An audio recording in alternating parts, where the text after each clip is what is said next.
Aujourd'hui, on organise le premier challenge Innovatech. Là, les élèves sont en cours de construction d'un projet. Elles vont réfléchir au concept et essayer cet après-midi devant un jury, devant des élèves, de présenter ce nouveau concept. Alors, soit une application, soit un objet qui va pouvoir améliorer le quotidien. Donc, l'idée avec le collège Berthelot, c'était de trouver donc une manière de réunir des collégiennes, des lycéennes, des étudiantes et des marraines ingénieurs dans le cadre d'une production, d'imaginer un service ou un produit de l'industrie donc du futur. L'idée, ça serait de montrer aux collégiennes les formations qui sont accessibles aux jeunes filles et aussi donc de leur montrer les carrières qu'elles pourraient donc entreprendre dans le cadre donc de leur projet personnel. Aujourd'hui, je suis marraine pour Elle Bouge.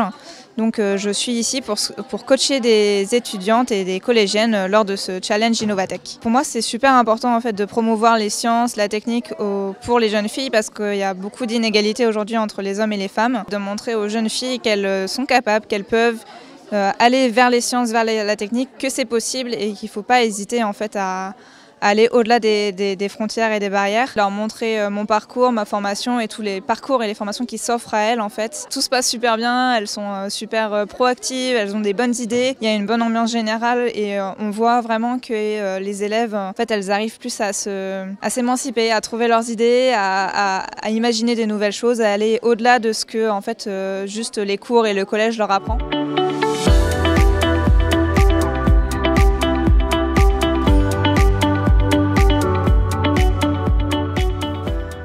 Aujourd'hui, mon rôle, c'était de coacher les collégiennes de Marcelin Berthelot dans le cadre du challenge Innovatech. Et c'est vrai que quand j'étais au collège, j'aurais aimé être plus informée sur déjà les métiers de l'ingénierie et être coachée par des personnes plus grandes que moi et surtout des filles du coup. C'est aussi grâce à cette association que j'ai pu me renseigner plus sur les métiers de l'ingénierie. Ce qu'il faut savoir, c'est que dans les filières ingénieurs, actuellement, les femmes doivent représenter 27%, un tiers on va dire. Je pense que ce genre d'événement peut améliorer les choses dans le sens où c'est important d'avoir ce qu'on appelle des rôles modèles, des collégiennes qu'elles voient, des lycéennes, des étudiantes et des ingénieurs, ça ne peut que permettre de se projeter.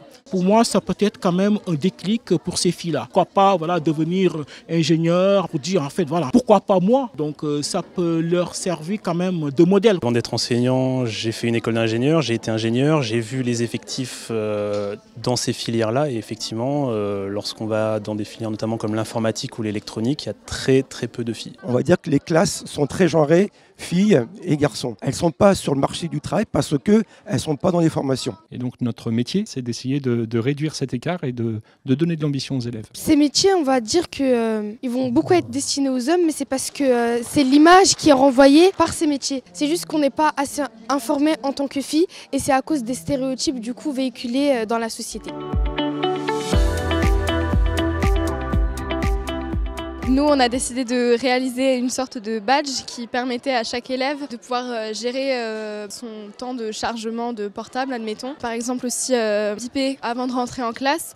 Et c'est pour ça que du coup, je pense qu'on a gagné parce que du coup, c'est quelque chose qui a jamais vraiment été fait. Moi, personnellement, j'ai décidé de participer à ce challenge-là parce que c'est quelque chose de nouveau qui n'a jamais été fait. Et puis, c'était aussi le moyen de se faire des amis aussi et de rencontrer de belles personnes qui partagent probablement les mêmes valeurs que nous. On a pu du coup être en groupe accompagné de marraines ou d'étudiantes. Ça nous a aussi permis d'en connaître plus sur ces métiers-là, se projeter dans ces métiers-là.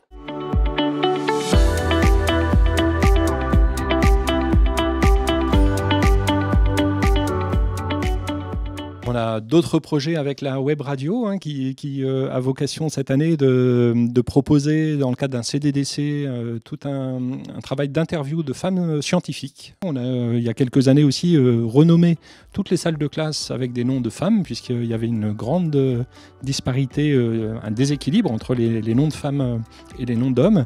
Et aujourd'hui, toutes les salles de classe ont un nom d'homme associé à un nom de femme qui représente une chercheuse ou une spécialiste dans le domaine étudié.